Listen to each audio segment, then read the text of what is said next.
Oh, that's good. That's good. How you doing anyway? I'm doing well, man. Yeah. I'm just coming back from work. I had a half day, yeah. The thing is, even though we're in a pandemic, work doesn't stop. No, because I'm actually working at the forefront.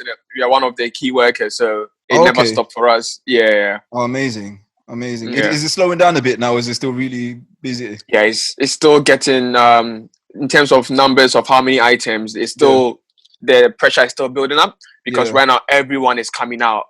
But back when the corona was actually at the highest peak, we were more concentrating on on the elderly and those who are really like urgent for us to attend to. But right now that the lockdown is easing up, every single person is coming to us. Everybody's rushing out. So we have to definitely actually be able to serve them in the way that we were supposed to, or we were doing when we didn't have the coronavirus. So so we have to. And plus, the members of my team, you know how the furlough went. Some people are on furlough, so most often, like my hours, I have to go beyond my hours. It's increasing now. Exactly, but bit by bit, hopefully, we will be able to get back as a whole team again, and the pressure will ease down. Most definitely. Hopefully they reward you for it as well, because you guys are having to work additionally hard now. We are not even looking at that place because these people actually end up sounding that they're gonna do something. But at the end of the day, the work is all about people. We're doing it out of our heart. So even if they reward us or not, we're still getting paid. We're still actually getting a reward. Different ways, innit? Exactly, from people. But definitely, first of all, welcome to LetsDoHumans podcast. I know we've been meaning to do this for a while. Yeah, thank you very much. We managed to make it. I know we're finally here now. We finally did it. Honestly, when the corona started, I'm like, gosh, I've not done Zoom because I had a lot of people because I'm used to this video call Skype. Yeah. But when this thing happened, like boom, Zoom. I was like, where's Zoom coming from? I thought people are gonna use Skype. I realized that Zoom is on a different level, and the one who actually founded Zoom, Corona season is his time, man. It's time to shine. Yeah, it's time to shine. I heard that their shares went from like it went from like 10 million or something to 10 times or even 20 times that amount. It deserves it, and even the stock is not even going to stop because guess what? Right now, loads of meetings, instead of people traveling from abroad to come here, they will do it on Zoom. 100%. Because Zoom, wherever you are in the world, you can get access to it. People say, oh, I'm booking for a business meeting, blah, blah. I can sit behind my screen. We can just most definitely like talk. If it's a signature, you do Adobe Reader or something. That's it. Sign, and we sign. We're done. Contract date. It's definitely going to change the dynamics of the working environment because those organizations are going to realize now that they don't need a physical building and they can still be as efficient as ever, and people are able to meet and discuss and have things and make things happen externally. So it's definitely what happens. Definitely. Even right now, even GPs, lots of people think GPs are open. GPs are doing video conference call. They're looking at people through video conference, and I think it's Zoom that they are using as well. So Zoom has been very beneficial during this time. It has helped people to actually keep in touch in terms of business. And also it has helped people to actually get in touch with family and stuff like that. So it has definitely helped. And in future run, it's going to also make a big difference because so many interviews for jobs, so many stuff are now going to be virtual. How's uni been like during the pandemic for you? Because you're still studying, aren't you? Ooh, yeah. Uni has been hectic. I'm not going to lie to you because stuck in your room, doing your exam, revising, and you know that you're supposed to submit this work like within 24 hours. You want to help and actually absorb much information before you do your test or the exam. So it's on a certain note, it has helped me because I'm a kind of person doing exams in exam hall. I feel pressured. Even if I learned my stuff 100%, I feel pressured that I'm doing it in the hall. My friend or my colleague on my right or left. Your lectures are walking up and down. And it's so distracting. But when I did it in my room, I felt like there's less pressure, though there's pressure that you need to get this right, but there's less pressure. Me have to do this exam at this particular point in time, even if you're not prepared. But I felt like when I did it in my room, I felt prepared. I did it at the time I'm convenient, and I realized that me doing exams whereby around morning-ish, it's more less stressful compared to me doing it in the afternoon, because in the afternoon the weather getting hot, that. It's a lot. But it's a lot to take in. But by God's grace, we managed to actually finish all the exams. And we are looking forward to the results and seeing what final year has got for us. Even we don't know how final year studies is going to be conducted, but hopefully there will be a great outcome. But I believe that lectures are going to be less stressed on. Honestly, they're going to make it more of online kind of teaching. I was reading somewhere that I think is it Oxford or Cambridge, one of those universities. They decided that from now on, Cambridge. Is it Cambridge? Yeah. From now on, they're going to do all their lectures online up until next year. So they're starting to make those decisions already. So the scope is changing. They've started. But when the decision they've made, I don't know which sectors they included. Is it going to be only the reading subjects, or is it going to be practical subjects? Because for my side, if they decide to do online based learning, it's not going to affect me, because my final year project does not involve me going to the lab. It's more of I would say it's more of a sociology kind of project I'm doing. So I just need to just do online surveys, do my reading, do my types up and everything. But my colleagues who are doing the lab based, I believe that they are still going to do the lab, but it's not going to be as efficient, and it's going to be more time consuming, because they're going to cut down the number of people they can have in labs at that particular point in time. So it's not going to be very feasible for some subjects, but if you're a reading subject like law, most definitely you can actually do your stuff on your own. You don't need much. Exactly. You don't need much. Great, man. And even that's going to have impact on accommodations at uni, because some people are not going to actually book accommodation next year. They will rather stay at home and do everything on their own. So in terms of accommodation, all these landlords, it's going to be a bit sticky for them. It is. I think whenever we have situations like this, there's always a shift in power. There's a shift. Exactly. Yeah, there's definitely a shift in ideas, shift in business, and shifting what's profitable and what's not. And I didn't actually consider that in terms of like the university accommodation. Accommodation, hit on landlords, because I'm into property. So my family, I see. Me and my friends are into property. So it's something that I hadn't actually thought about. So that actually rings a bell in my head now. It's going to hit. Yeah, it's going to hit a lot of people, because even the time that the corona started, which was around March, one of the accommodation at where I'm living, that was my previous accommodation. They said if you leave your accommodation before 3rd of April, they're going to reimburse you the money you've paid to finish your contract. So they were able to get it, but me, I didn't get mine. So some people still paid for the May to July accommodation, but they didn't stay in the room because of corona. And they're like, we don't care. You know what I mean? But with me, I enjoyed. I stayed there. I enjoyed all the facilities to make sure that, at least I enjoy some bit. But still, I'm still going to be, because of the way my house is, I've got younger brothers. If I decide to stay home during the final year, it's going to have a very hit on me, because I need to concentrate.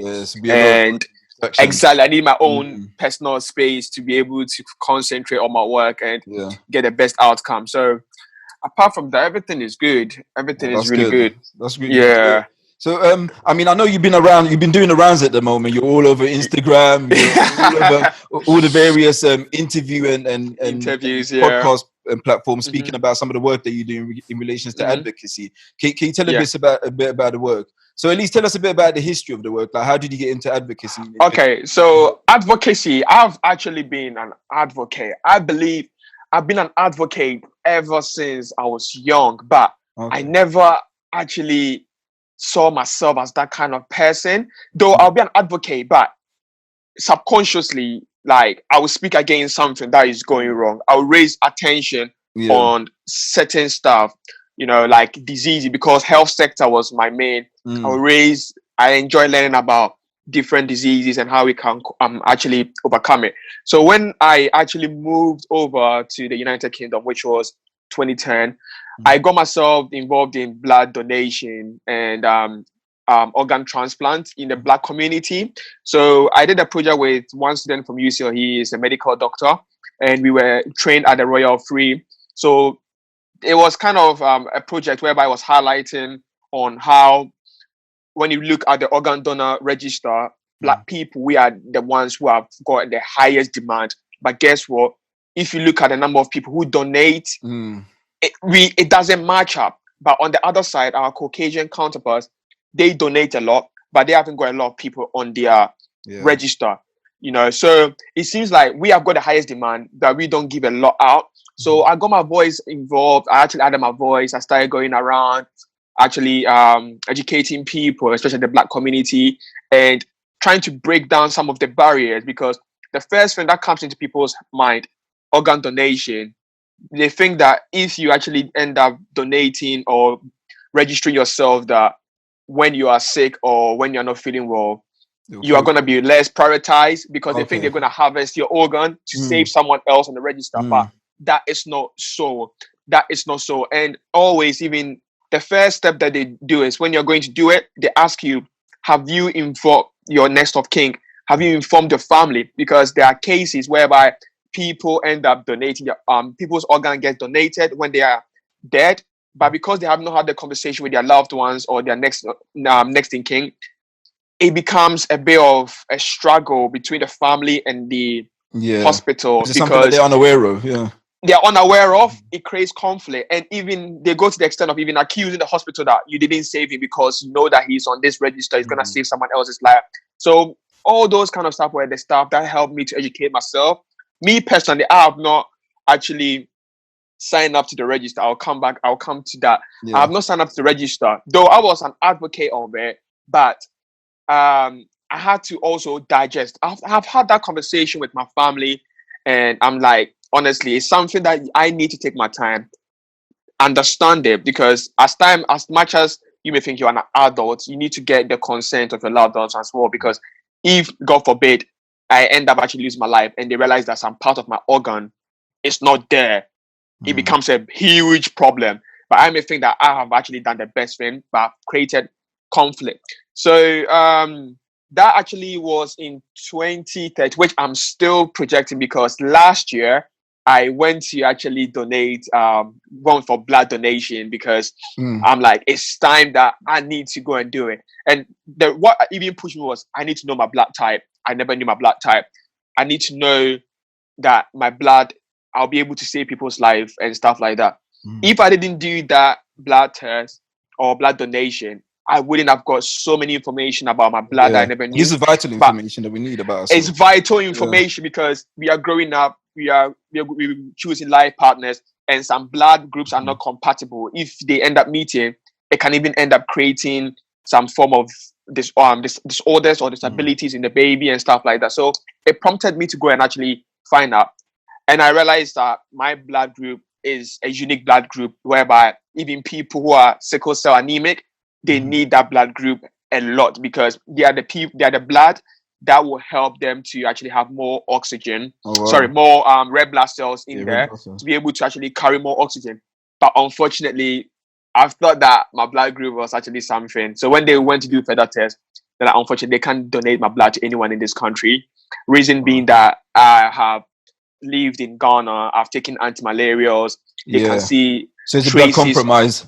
Exactly. They see traces of malaria parasites in my blood, and if they give it to someone, they don't know whether my blood is going to be compatible. It's gonna clot. It's gonna have a whole lot. Though I was broken down because my friend is a sickle cell anemic patient. So when I saw my blood group, I was thinking about him most. That thank God he's going to actually have someone around him whose blood is very, very viable for him to use. But unfortunately, that didn't work out. So transition from that, I actually got involved in mental health. How I got myself into mental health is actually mental health awareness is actually a mystery. So so before you get onto the mental health side, I just wanted to touch back on the organ and blood donation within yes.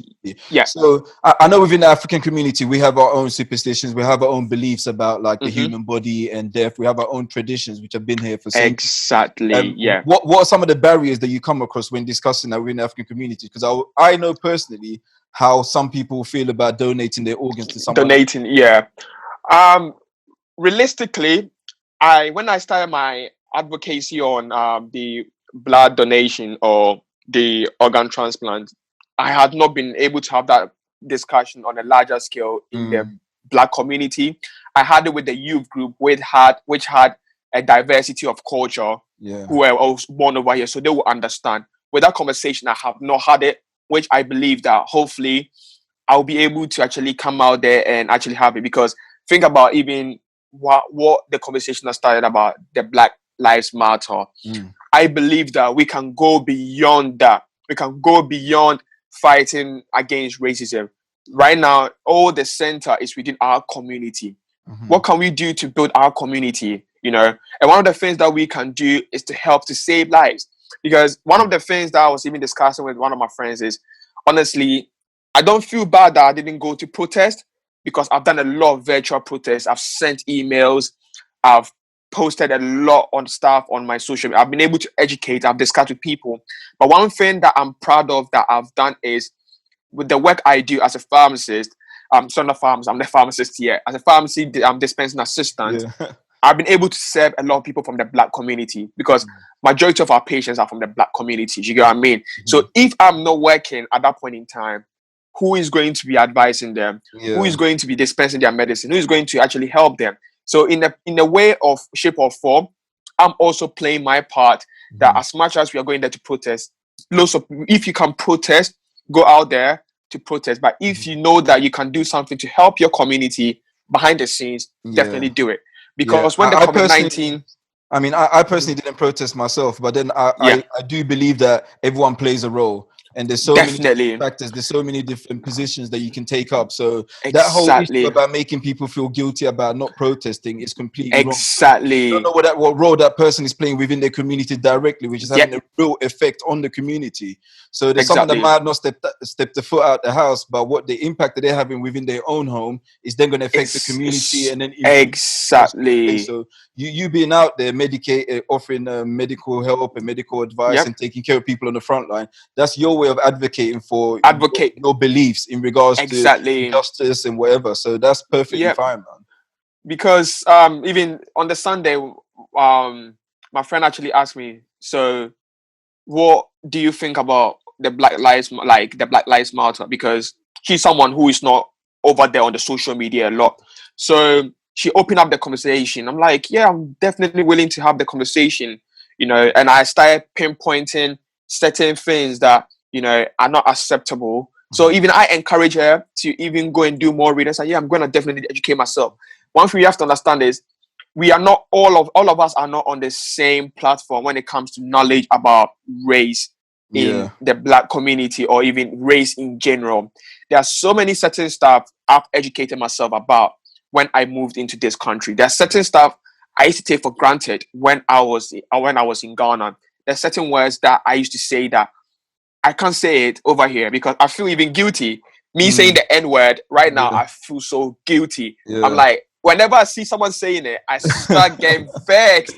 I'm like, this is not me. I'm like, that's the environment you've grown, because there is a meaning attached to someone calling you the N-word. Even within our Black community, I wish that people do not even say that word. But every single person is different. They relate to it differently. But with me, I relate in a different connotation. For example, even if my fellow Black brother or sister calls me the N-word, that's a no-no. Sorry, you've crossed the borderline. And for someone from a different... I've always had a weird relationship with the word, because I grew up in an environment where the word was said. It was like it was a way of Black people normalized it, isn't it? Each other, and it was normalized. So emotionally, I don't feel a way about saying the word. But then also I understand historically the impact of the word. So it's like I'm stuck between a rock and a hard place.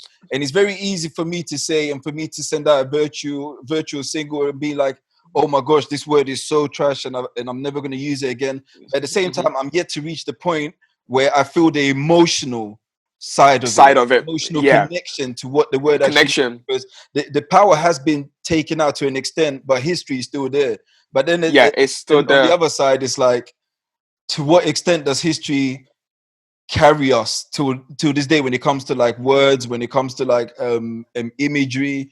and it's very tricky. So I understand. I agree with people who decide to never use the word again, and also I don't feel a way towards people that use the word within their community. But I feel one thing I can agree on 100%, which I'm solid about, is no one outside of the community should use it, because everyone outside of the community that used it against us for completely different reasons. So different reasons. Oh my days! Yeah, so that one they will come for you. That one will come with that one. I'll even come for you. Yeah. If I hear you saying it, sorry. Are you saying it to me or are you saying it to him? I think if we all unifiedly came together and decided that, okay, but that's very hard because there's hard. There's so many rappers are using it. Yeah. Even when you listen to music, Jay-Z and Kanye West, that big song wherever and in Paris. Yeah. If a white person hears it, they are more likely to alter the word, and that's a big issue. Imagine they go to concert and they alter the word. Yeah, that's the danger with popular culture. Popular culture is so dangerous because Black culture is popular culture now, especially in the music industry. And what we gotta realize is whatever ideas and whatever lyrics or whatever emotions that they put out there, it becomes embedded in our culture, and we're kind of selling those ideologies and those narratives. Because now, if you listen to hip hop music for so many decades, hip hop music has been selling Black life as being cheap. Like, it's easy to say I'm gonna kill a nigger or kill and call our women bitches. So it's like we're doing this to ourselves. We're cheapening Black life, and then so now it's embedded so deeply in us that we struggle to then wean ourselves away from it, which is dangerous because we are popular culture and we're infesting the rest of the world with it. So we gotta look within it as well to solve problems on a micro level. To then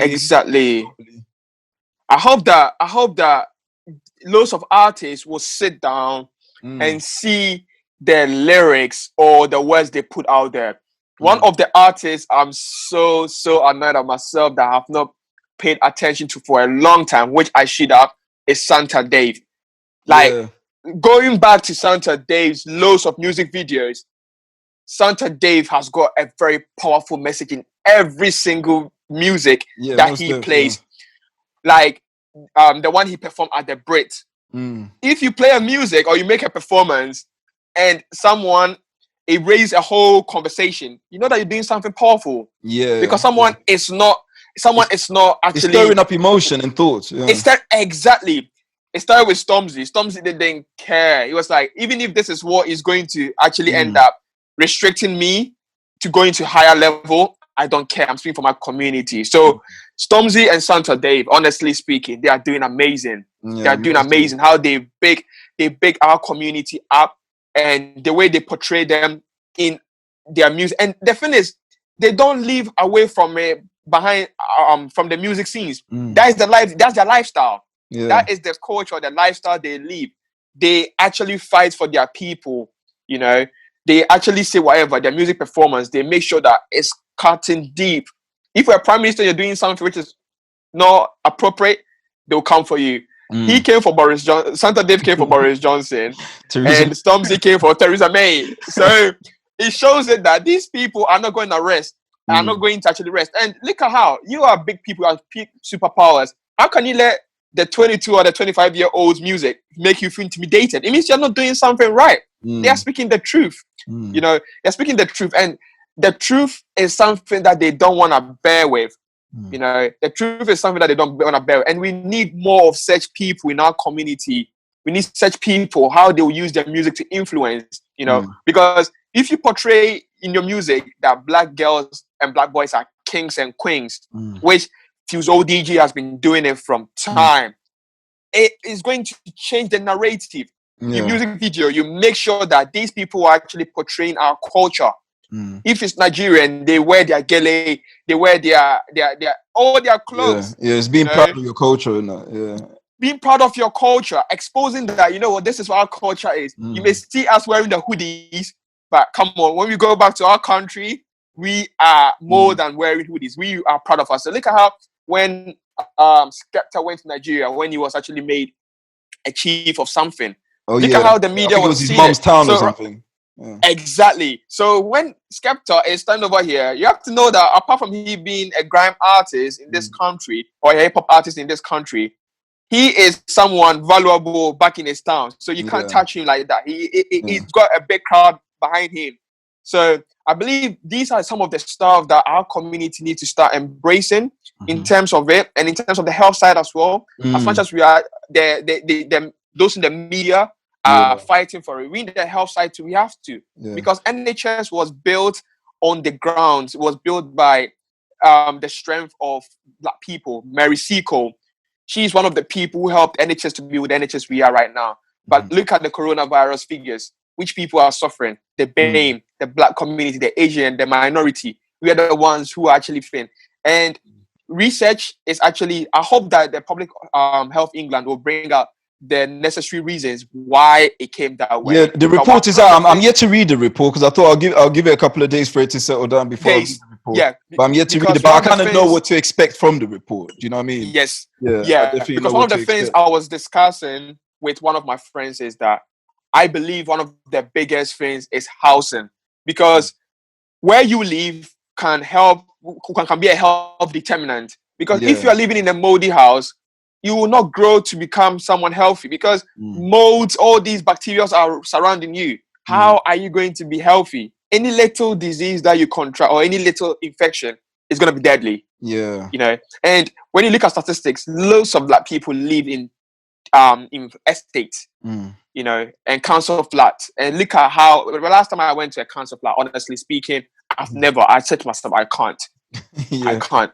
You know, it's quite, I'm not trying to actually disrespect, but I said to myself that I can't. I came back to my mom. I was like, wait, mom, like when I went there, I couldn't. I was like, yeah, that's the reality of how some people are surviving. And all of this has an impact on people's mental health and their well-being. Definitely. I mean, your environment that you live in, the food that you're exposed to, the lifestyle, finances, it all has a major effect.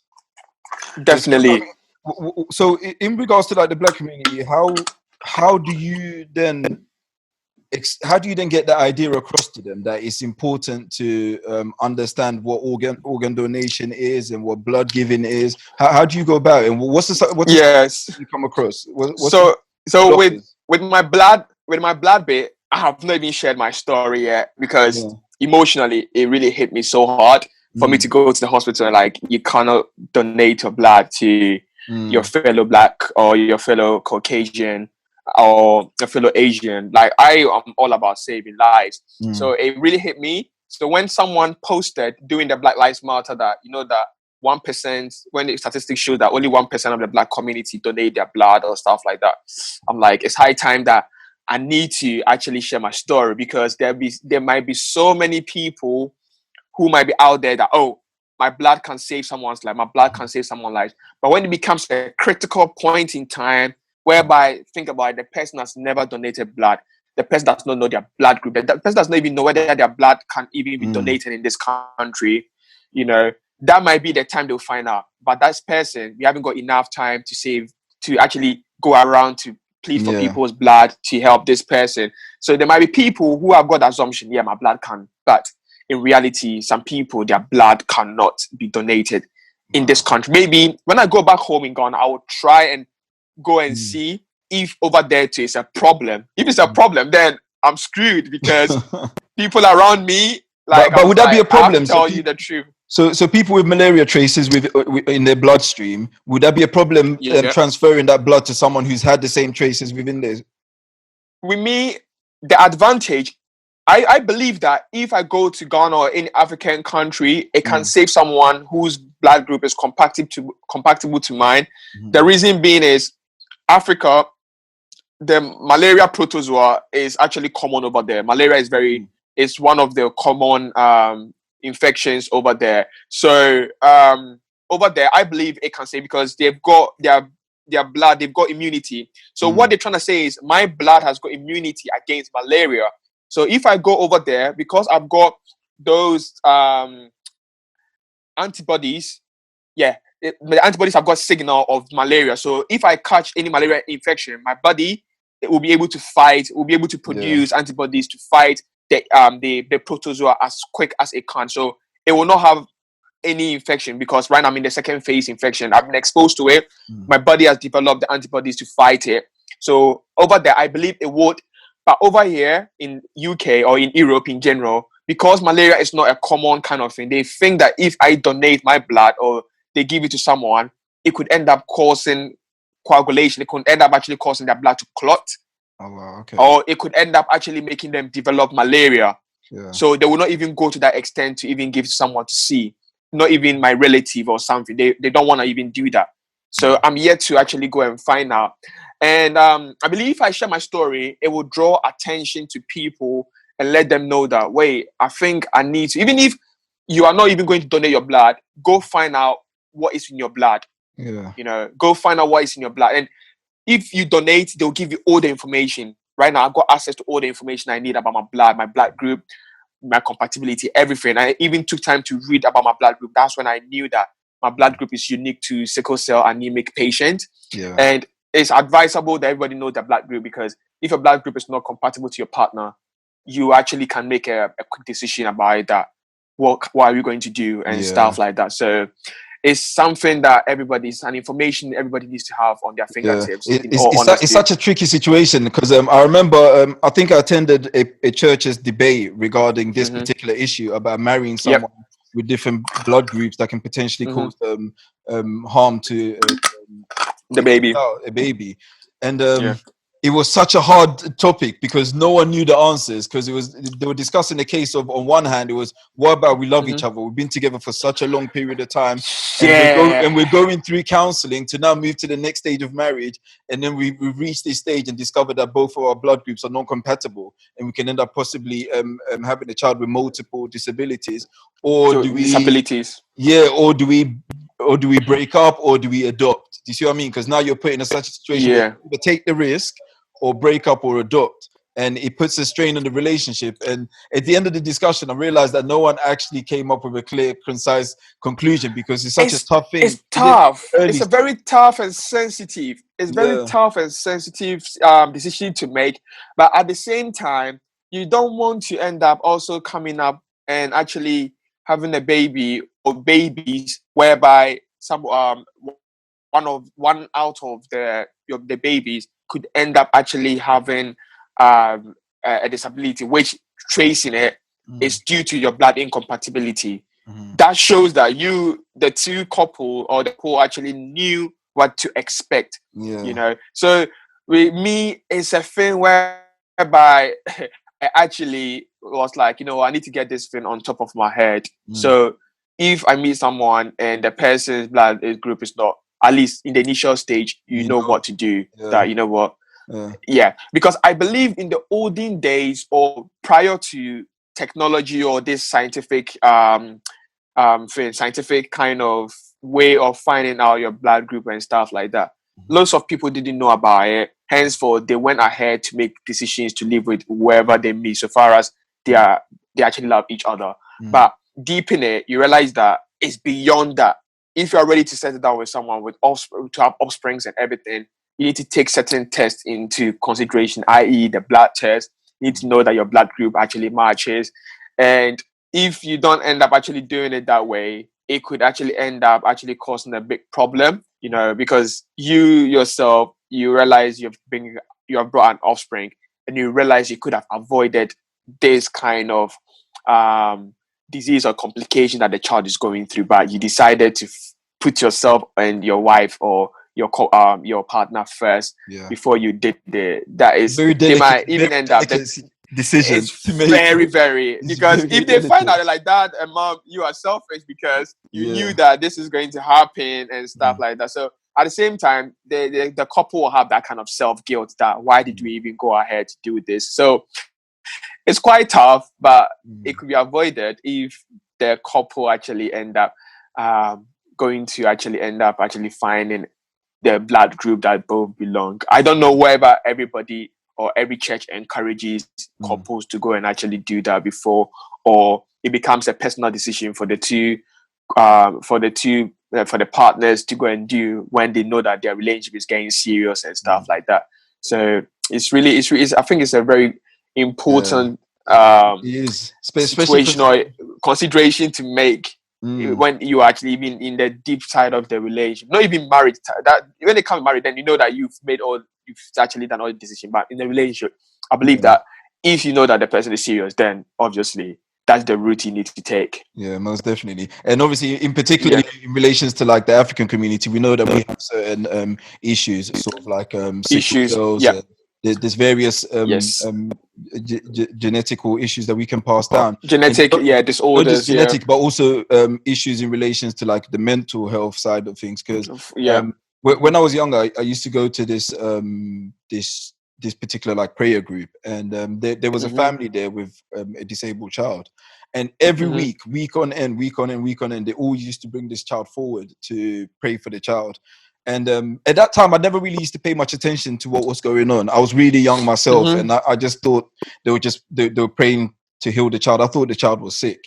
And it's only when I grew up I realized that no, the child actually was autistic. Had a mental health. And one of them had a autism. Autism. I don't know if autism classified as mental health issue or disability. Autism is classified as a learning disability. It's a learning disability, yeah. And when I grew up and I realized what was happening, I realized that there's a level of naivety and lack of knowledge within the community that can sometimes be detrimental, because it changes the focus from what it's supposed to be in order to help whoever it is that requires the help to something completely different. And I think that's probably why I like the work that you're doing in terms of advocating and teaching people and educating on what things actually mean and how they come about and how to best treat or how to best take care of individuals with those issues. Because with me, when I started, honestly, like as I said, I myself experienced it. I actually gathered all the confidence because during that time, like my mom was away, and I was scared to actually say it. You know, coming from an African home, who are you to actually end up open your mouth and say that I think that I'm going through stuff, like my head is this, that. So I had to actually go and actually Google it, find out exactly their symptoms, and I was taking it. But what actually pushed me was hearing other people's story. You know, I heard one young girl's story, and that was like, you know what? I think, Kwame, we need to start adding your voice to this, because hardly have you seen any guy talking about it.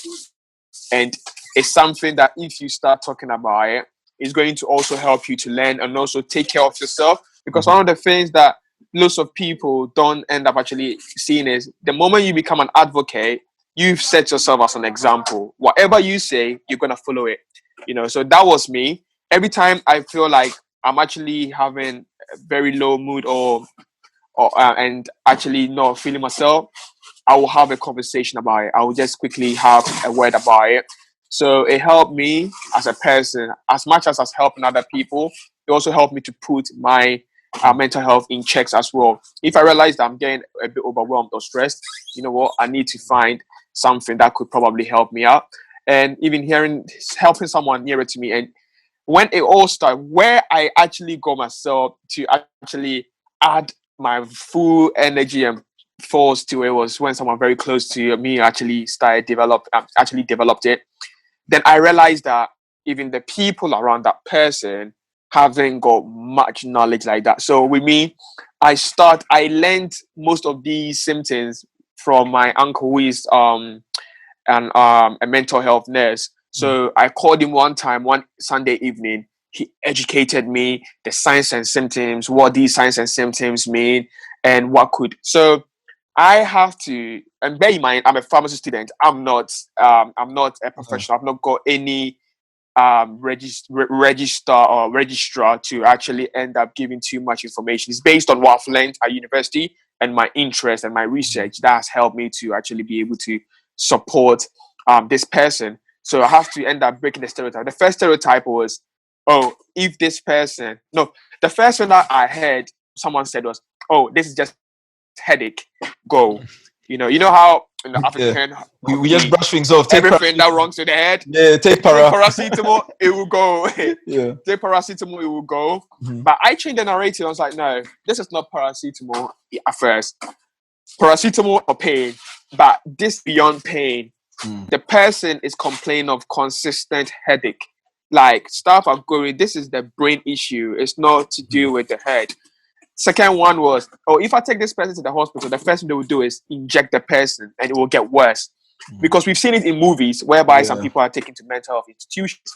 And the moment they get there, the condition they get put through even makes this whole situation because you or the develop crisis resistance even against makes it force. worse.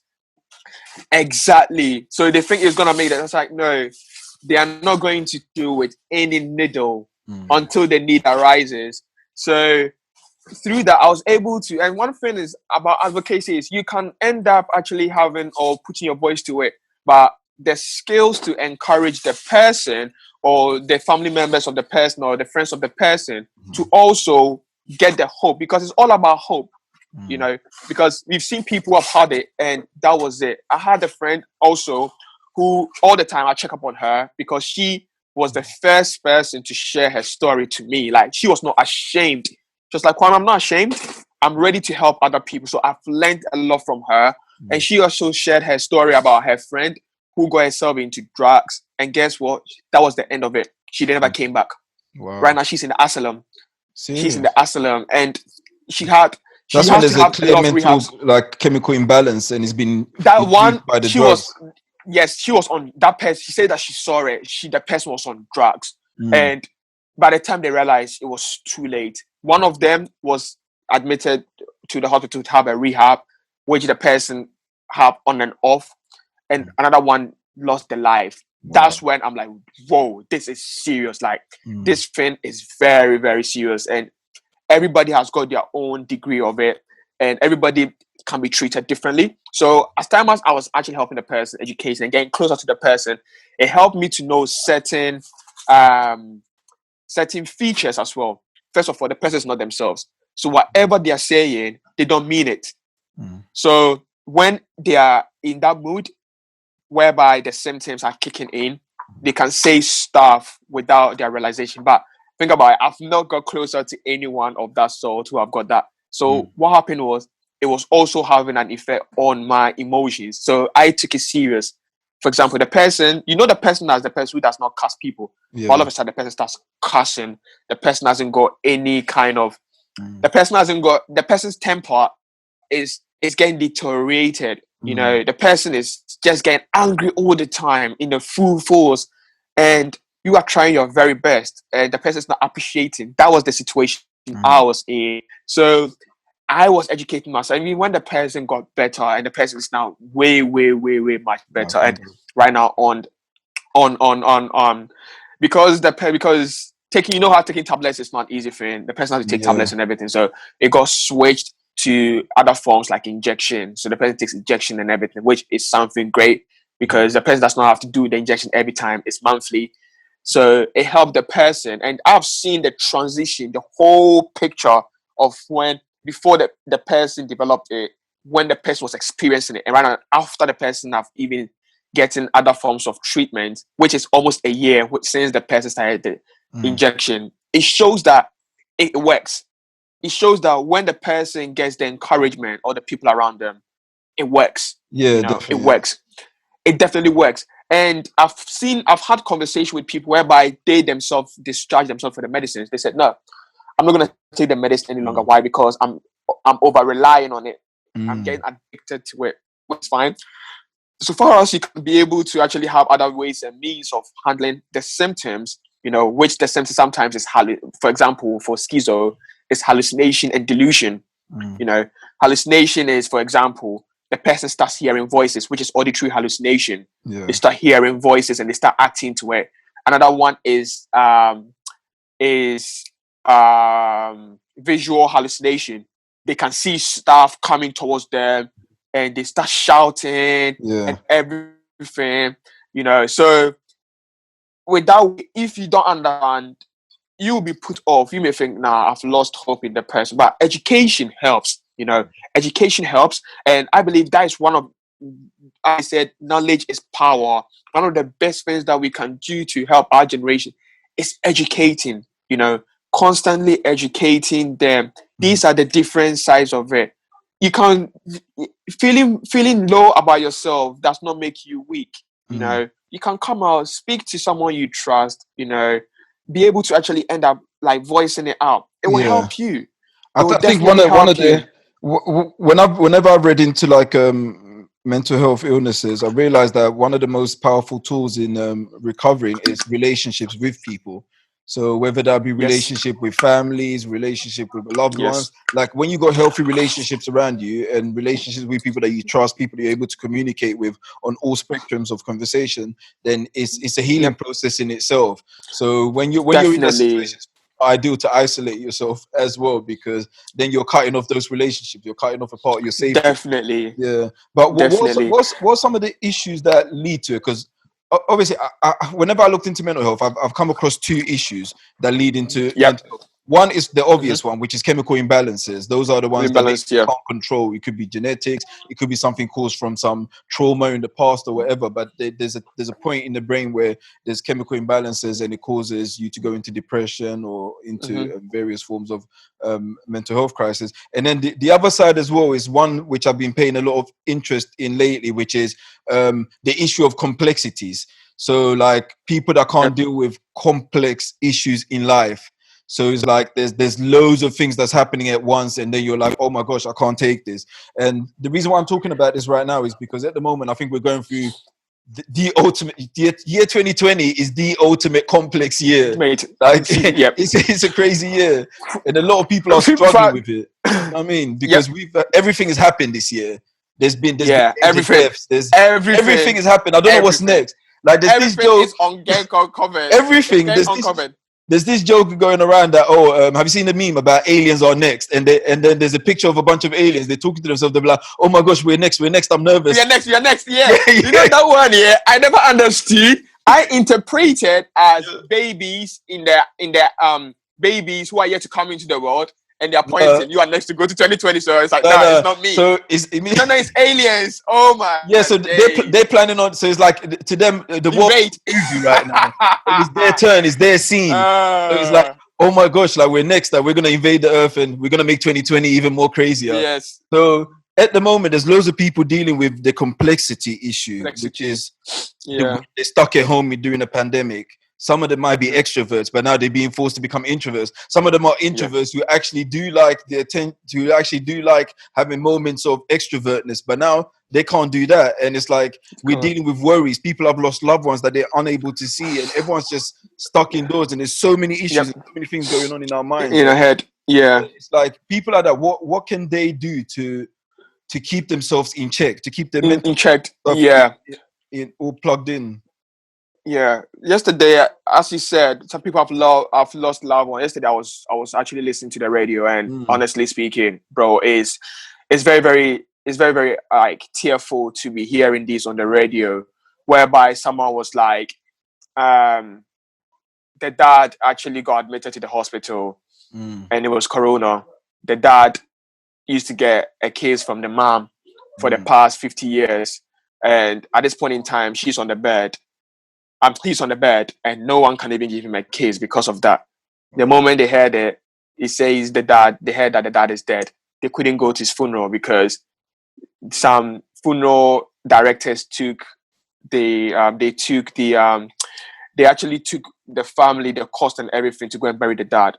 So when he was getting buried, because the place hasn't got network, they couldn't even live stream for the loved ones to even see the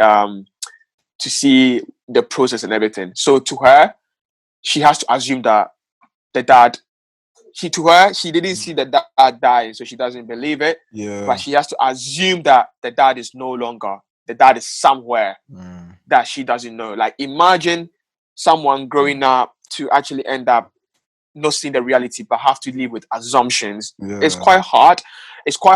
And with me, I had a personal chat with a psychotherapist.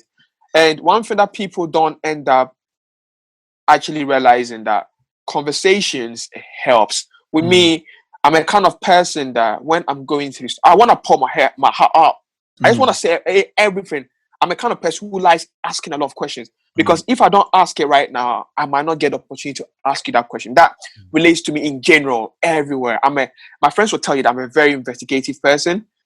You ask me one question, and that one question, the answer you give me, I'll use that answer that you gave me to ask you another question. So by the time I realize I've got a broader picture that I never intended to have, but through the conversation I've been able to have. With that way, it opens people up. It helps people to know. So such people, one of the things I know is quite hard because if you are on with the NHS having a therapy, they have to book appointments and you'll be on the queue for a long time. So lots of people have signed up to private therapy, which costs a lot, a private therapist whereby they actually end up. But with me, I always tell people the cheapest form of therapy is the one you trust and the one you love, that they can support you. Yeah. That's the cheap, because every single person, that's what the therapist told me. It's like everybody can be a therapist, because what does a therapy do? A therapy takes a chair and a table. They sit down to listen to you. They don't, one of the things that a therapist doesn't do, they don't judge. They ask you questions, but one of the first things they have to do is they have to build confidentiality.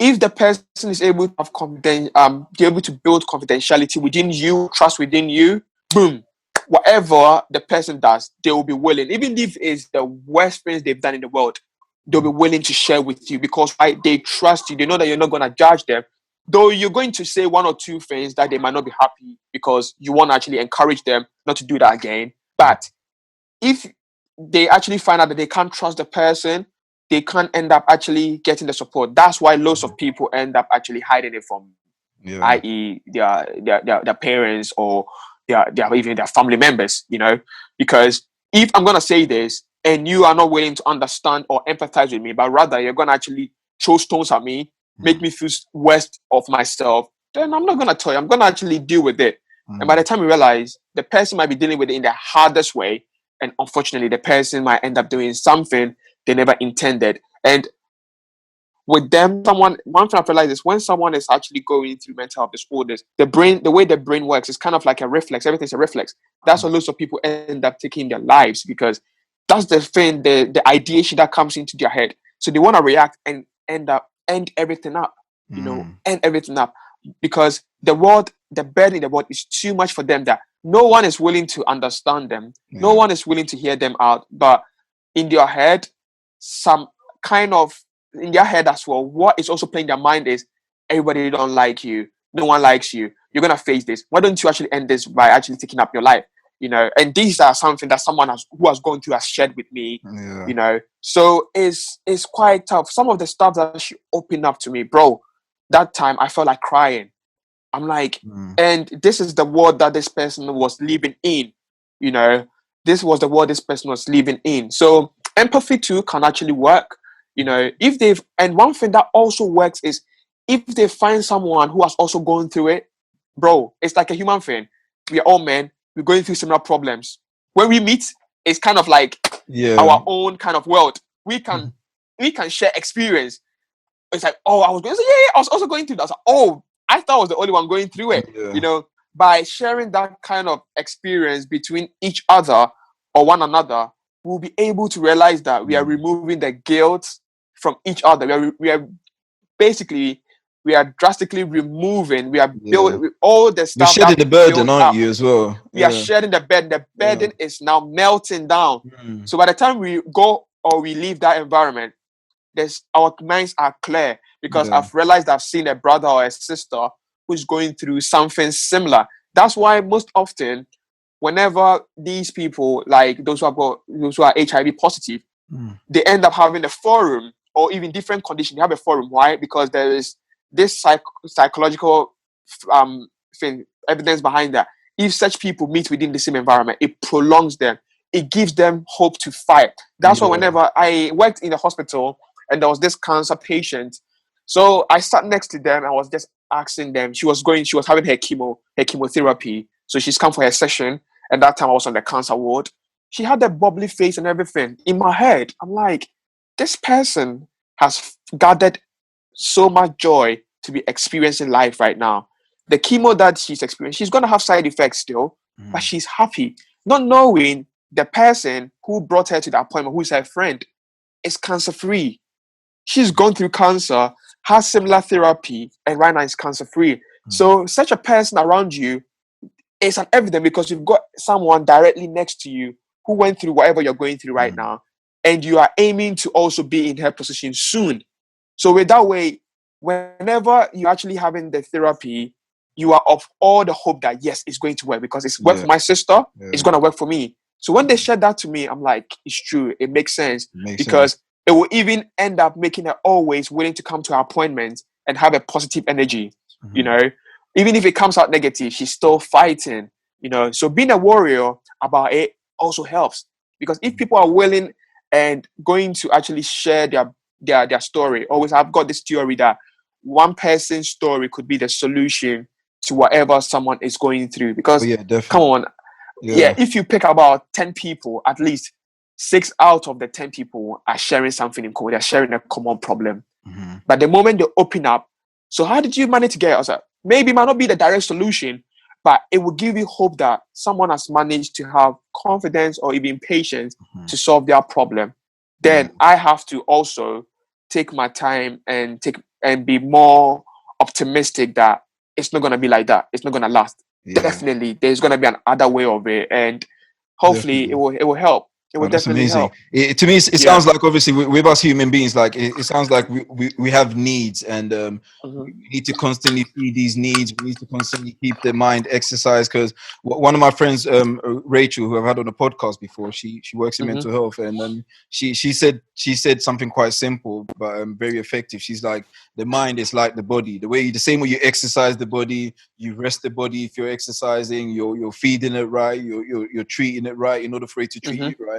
We have to treat the mind with the same level of concentration and care, because if you're not feeding it right, if you're not taking care of it properly, if you're not exercising it and giving it time to rest as much, then you're going to have the same problems you would have if you treated your body the same. And that's one of the things I've realized recently, because especially when the whole with the recent movement with Black Lives Matters and everything else that's happening on social media, it becomes very tiring and very burdensome. And what you realize is loads of people have burdens, and then they project those burdens onto you, as we discussed earlier. And it's like, you have to do this, or you are this, and you're that, and you have to think like this. That alone can cause someone to break down. And what a lot of people are not understanding, that constant perpetuation, that constant projection that you're doing is having an adverse effect on someone. So people need to take a break. Like, for instance, like even though I'm a podcaster and I like conversating with people, I like conversating in this type of setting where it's controlled and it's leveled, and we're able to truly break things down. Like, for instance, I can't survive on Twitter. I'm horrible on Twitter. I'm the worst person. Because I don't understand Twitter. It's too crazy. And I can't have. I'm away. I'm away. Yeah, I can't have a proper conversation. I'm away. With me, it's mental torture, because all you get is a whole bunch of what tends to happen with Twitter is, if you throw an idea out there, what you're going to draw out is the people that maybe had a bad day, the person with a terrible mind state who's going to attack you based on it. It might not necessarily be the 99% good people. It will be that one person that will continuously that can ruin it. Yeah. And that's social media. And if you're not careful, you can get drowned by it. So you need to take a break and just filter it through. Like my therapist, Keely, said, she's like the ultimate care package, or the care process that she does, is auditing her phone. She says she goes onto her phone, cuts everyone off once in a while, and leaves only 5 contacts, and she won't pick up anyone's call apart from those 5 contacts. Is ways of us taking care of ourselves. And I believe that's the best thing, because with me, the longest I've actually stayed away from social media was this year. I was planning to take 1 month off, but that 1 month extended to 3 months. The reason why I did that was, first of all, was my exam. Second of all, when the COVID actually started, and I realized how false information was spreading more than the right information, I'm like, I'm not here for this, because that scare alone can actually make you develop that kind of anxiety, 100%. because me personally, when it started, there's so many symptoms that right now, when you go to NHS website, are there. I went through those symptoms. So if I'm actually behind social media and someone is constantly posting it, how am I going to feel? I'm going to even feel more scared that this thing is going to kill me more than me. Because it was so serious. It was so scary. So I was like, you know what? When my country had the Independence Day celebration, 6th of March, I'm like, bye Instagram. I deleted Instagram. And always, whenever, because I'm a very I'm a very active person on my page. So when people have not even seen me post or even see me reposting something, they get a bit like concerned. I've had people all the time, whenever they call me, like, I don't have your number, I leave messages, you of all people that think, but this message is taking 2 months to reply. It's like, unfortunately, I have to actually stay away from social media you need to because take care of yourself I as felt well. like I needed, yes, I was like, I had to actually stay away because I've been active since January and I need time away from the social media because since January, I've been speaking like from different universities. Oh, amazing. And I've actually, that was University of Essex and University of East Anglia. I was supposed to do another school, but COVID-19 actually closed it. So it's so amazing that God made me take that 3 months break. It's like, Kwame, get back to work. Yeah. Immediately I finished the exam, I had started all these live conversations and everything, which I believe everything is God's purpose as well. You know, I needed a break, honestly. I needed a break because I felt, because I was having journeys. I remember with the Essex one, it was mad tiring because that was the time I've actually started driving, because I started driving this year in January. Yeah, so that was the time I was driving on. Think about it. I'm a new driver. I have not driven on the motorway, and you're on the motorway non-stop now. I'm stuck on the M25. That's the worst motorway as well. M25 is the worst. Yeah. I'm like, you know what, God? You know that I've got no route, because if I decide to take different routes, I'm gonna reach home at 3, and that following day, I've got placements at Essex. So I'm coming from Essex, come to London, sleep, rest, wake up in the morning, and go back to Essex again. So I have to gather the confidence and drive. So God knows that, you know what, Kwame, you're tired. You're tired. You need to take a break. And I believe one of the things that people need to know is prioritize. The same way you prioritize on your hustle, you need to prioritize on your break, because the way our health system is, people don't get. The last time I was sharing with someone that when people are stressed, do you know that when you are stressed, any little infection that you get can end up actually escalating to become something big. You could, God forbid, you could end up losing your life from a tiny infection that you get. Reason being is your immune system is shut down. The immune system, which is supposed to produce white blood cells and everything, because of stress, it can't. Some people, some people actually get certain inflammations when they get stressed. Like their legs, they start getting, some parts of the body get swollen and stuff. It shows something, you know. With me, I'm a kind of person, honest, my mom will tell you, I used to work back to back because I work part-time. I've been working for a long time. So I used to work back to back. Sometimes I remember doing the Usain Bolt's race, the last race he and Mufara had before they went into retirement. I was working in Olympic Park. Bro, my work shift starts at 7 and it finishes at 12 midnight. Wow. Though my 7 a.m. 7 a.m. to 12 midnight. I get a break in between, because what happens is I'm booked from 7 to 12 midday, but because someone does not come for the shift, and bro, man needs to hustle. You're like, yeah. So you're like, take that shift. I take that shift. So I take that shift, and that shift does not finish. The thing is, I'm coming home. First of all, you might not even, because the thing is, your other shift is not guaranteed. They could end up canceling it. So take as many shifts that you can. And my work was a bit funny. If you come and you actually end up being late for, I think, about 15 minutes, they're like, you know what, go back home. Oh wow. So man has to actually be on job from 7 to 12. And 12, man has not eaten. Man wants to eat, go to bed at 1.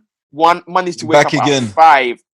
5, and be on the train by 6. Because if I miss that train, forget about it. Yeah, because you're traveling into London, isn't it? Yeah. Don't go to work. So I've hustled, and you know, exactly. I'm traveling to London, and even within London, I still travel here and there. So sometimes I need that one person to tell me that, Kwame, you've had enough. Like, sometimes even we look at your bank account, it's not even motivating you to stop working. You know, but I've reached a point whereby, you know what, I need to actually, you know what, slow down, take a break. If it's a sleep, my off day from work, I sleep. You know, I don't even respond to any messages. I'll leave the message to later on. If you put those kind of self-care therapy part of you, it will help your body to actually regenerate, you know, because we are all growing. And if you don't take care of yourself that way, and you reach a point whereby the hustle is out of hand, you could end up like breaking yourself. Yeah, you know. definitely. And it's very important that people make sure that their brain is resting. Yes, it's good to be hustling, you know, but sometimes you have to also have that kind of time that, you know what, this is the time for myself. I need to relax. Even if you're not going to watch any TV or any program, just lie in bed, sleep. Just sleep, you know. It's really, really important. Sleep. You know that sleep is the most underestimated. Sleep is so underestimated. It's so It's underrated. It's highly underrated. It's underrated. Yeah. It's actually underrated because some people are like, you know what, George. I remember one money don't sleep. Yeah, someone was like one motivational person. They're like, oh, this person says suicide. The motivational person came back. No, you are lying. I've always sleeping. You know, one thing you have to understand is, yes, they start from somewhere. The perseverance wouldn't stop.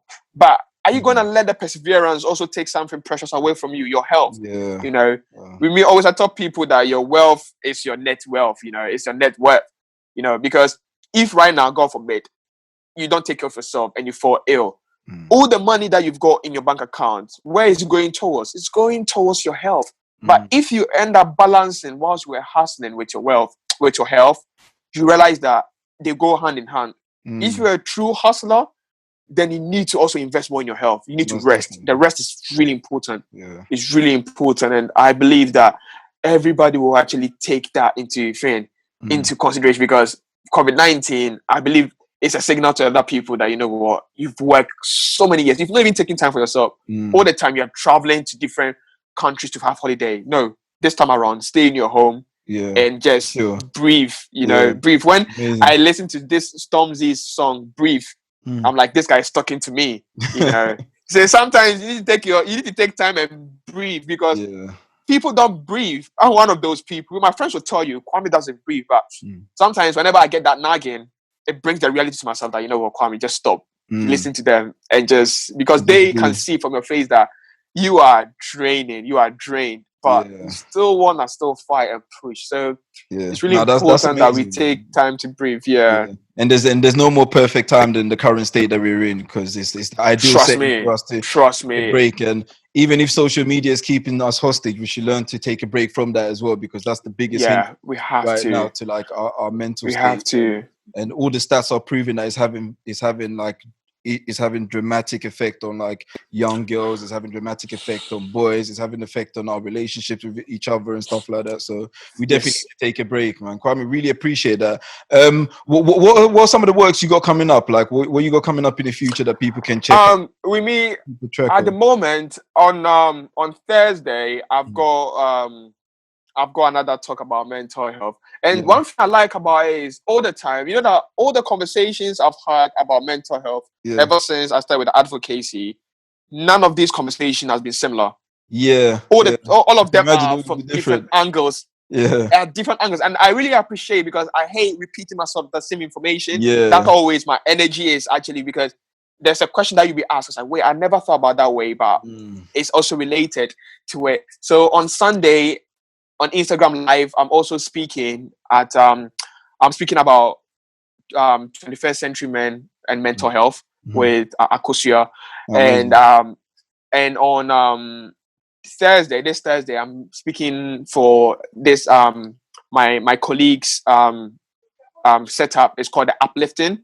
So we are also discussing mental health I'm discussing it with other two young ladies as well. They're also sharing their views about it. And at the moment, I'm building my students network, which is the I Aspire to Inspire. This year was the year that we were supposed to build up our team, but God knows best. He knows that my final year is coming as well. So I have to also prioritize on my final year. But we are behind the scenes. We are doing a lot of work regarding to the I Aspire to make sure that hopefully from 2021, 2022 onwards, we'll be able to start catering for the young people and everyone who's going to be benefiting from that network as well. So behind the scenes, I'm still doing work, but at this point in time, I'm just having these conversations to make sure that hopefully right now that we've got people relaxed and staying at their home, they will chance upon these videos or the conversations I'm having.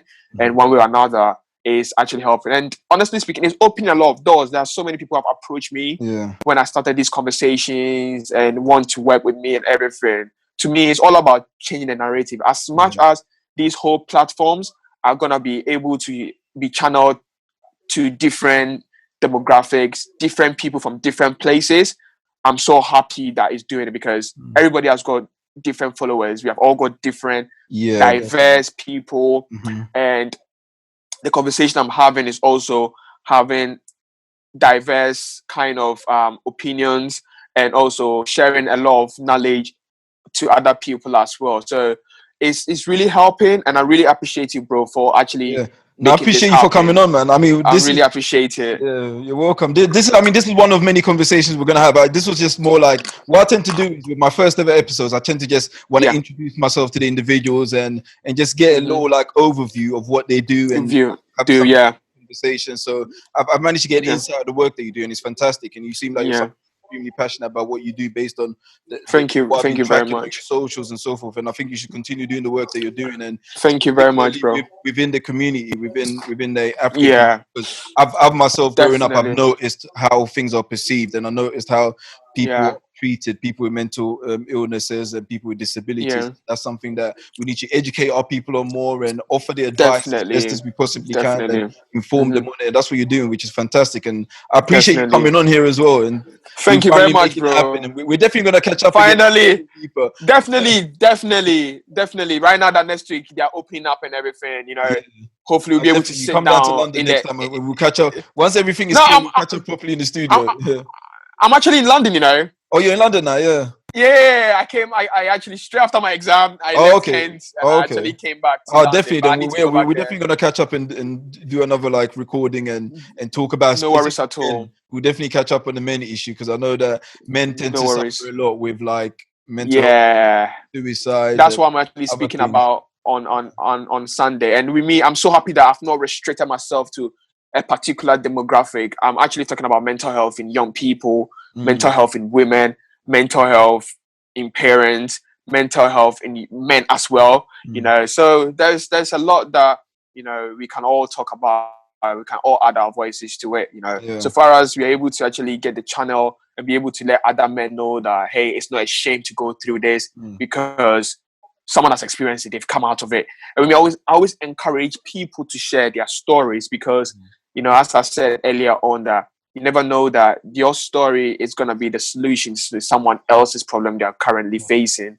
So always I encourage people. That's why with me, I developed the confidence from other people who were bold to come and share their story in a limelight, especially sharing your story on social media. We've seen a lot of people whereby it has gone wrong. They've rather been attacked rather than actually them being able to be appreciated. But I realized and I pray to God, like, you know what, it's time. Whereby I'm even right now putting it in my book that I'm actually writing. That book I've been planning to write it. In 2016. When I said the title to my mentor, it was like, Kwame, this book is going to be deep. And there are a lot of deep stuff and a lot of stuff that I've actually uncovered in the book, which I said to myself that this summer is when I'm going to actually take my time, because I've written it on my phone. Typed everything up. So right now I need to write everything on Microsoft Word, whereby I'm taking my time to do everything. So hopefully, by God's grace, it will be coming out soon, because I've been writing it for a long time. So and people have been demanding it. So that's one of the ways that I'm making sure I'm adding my voice to whatever people are going through, because most often people see you and they see the only side, this side of you, but they never saw the transition. Like on Sunday when I was sharing my conversation, I was telling, though with her, she knows it because she's like a very close person. So she's basically my mentor. So I've opened up to her. But some other people, they never knew that, they never knew that I was that hyper kind of person for me to become that kind of cool person. So if someone is also having a son or a child who's going through that kind of thing, it will make sure that, you know what, this hyper thing, because with me, it helped me to channel my hyper into my hustle. You know, it never made me sit down that, you know what, something is going to be provided for me. I'd rather go out there to search it, because my mom will tell you that when I was a kid, I would never sit my bum on the chair. I'm always roaming, even in the class. You will never see me sitting down. I'll be roaming from this desk to this desk, because I like conversations. So by the time you realize, Kwame's always the victim in the everywhere. class. Yeah. I'm everywhere, I'm everywhere. And that is something that's helped me to channel into something positive. Because back in the days, whenever people hear my name, they know what my name stood for. So, but right now, they see me, they actually see a different person. So that is what my book is actually going to be covering. And it's about the hopefully, basically, it's about the transition. And hopefully, I pray that everyone who actually reads it, because I'm not only for the money gain, I'm also for the transition, that lots of people will be touched through the book, because I wanted to actually get people to come out and say that, you know what, this is what I learned. This is what I was going through. But this book has made me become very vocal. It has opened a different chapter I never saw about myself and everything. So that's basically what I'm actually working on whilst we are actually we being definitely locked look down. forward to that, man. And I'll definitely be an advocate and a promoter once that comes out. Thank you very much, bro. Thank you very much. I'm gonna leave you there for today. I really appreciate you coming on Let's Do Humans podcast. No worries. This is one of many. So thank you. Yeah, so take care of yourself, stay healthy, take care, stay safe. We're definitely gonna catch up again. Yeah, take care, bro. Yeah. Definitely. Take care. All right. Bye. Bye.